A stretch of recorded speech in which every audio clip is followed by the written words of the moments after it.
எல்லாருக்கும் வணக்கம். நம்ம இன்னைக்கு எந்த படத்தோட ரிவ்யூ பார்க்க போறோம்னா, கரை மூவியோடைய ரிவ்யூ தான் பார்க்க போறோம். சரி, இந்த படத்தை யாரு டைரக்ஷன் பண்ணாங்கன்னா, நம்மளுடைய விக்னேஷ் ராஜா. போர் தொழில் படத்தை எடுத்த டைரக்டர் தான் இந்த படத்தை வந்து டைரக்ட் பண்ணியிருக்காரு.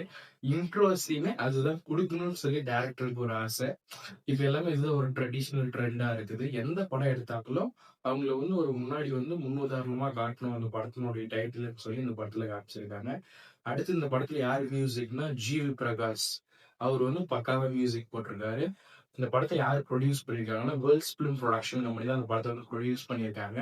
சரி, படத்துல யார் லீட் ரோல்னா, நம்மளுடைய மமிதா பைஜுவும், அடுத்ததா வந்து ஹீரோ நம்மளுடைய தனுஷ் சார் தான் அந்த படத்துல வந்து மெயின் ரோலு. கருணாஸ் நடிச்சிருக்காப்புல. கே.எஸ். ரவிக்குமார் இருக்காரு. ஆனாலும் இந்த படத்துல யாரு ஹீரோ, யாரு வில்லன்றதே படம் பூராமே ட்விஸ்டா இருக்கும். நம்ம எல்லாரும் சரி படத்தினுடைய கதைக்கு போலாம். ஃபர்ஸ்ட்ல இருந்து சொல்றேன். இந்த கரை படத்துல வந்து என்ன ஒரு கான்செப்ட்னா, ஒரு வில்லேஜ்ல வாழக்கூடிய ஒருத்தன், அவன் வந்து திருடிட்டு இருக்கான். அதுதான் நம்மளுடைய ஹீரோ கரசாமி.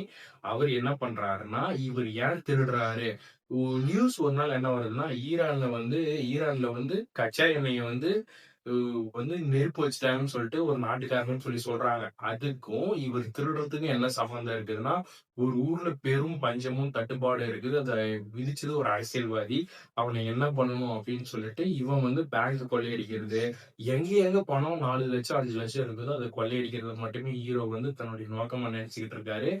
நீங்க போலீஸ் தான் இது வந்து நல்லவன்ற மாரி காமிப்பாங்க. கிளைமேக்ஸ்ல தான் தெரியும் யாரு நல்லவன், யாரு கெட்டவன் அப்படின்னு சொல்லிட்டு இந்த கரை படம். இந்த கரை படம் வெள்ளிக்கிழமை ரிலீஸ் ஆகுது, வியாழக்கிழமை ரிலீஸ் ஆகுது. பெரிய எதிர்பார்ப்போட இருக்கிறதுனால, அத விட மெயினா இந்த படத்துல என்ன மாரி ஒரு ட்விஸ்ட்னா, தான் பொண்டாட்டி எங்க போன? திருட தான் போயிட்டு வந்தேன்னு ஒரு நாள் புடிச்சுக்கினா, அப்புறம் வந்து தான் அம்மாவே இத்தன நாள் எங்கப்பா போன? என்ன வேலை செஞ்சேன்னு சொல்லிட்டு தான் பையன கேட்கும்போது, "ஒண்ணும் இல்லம்மா இங்க தான் இருந்தேன், அங்க தான் இருந்தேன்" சமாளிக்கும்போது, தான் அப்பா மட்டும் இவன் ஏதோ பெரிய விஷயத்த பண்ணிட்டு வந்திருக்கான் அப்படின்னு சொல்லி சொல்லவும், அவன் திருந்திட்டான் அப்படின்னு சொல்லி சொல்றாங்க.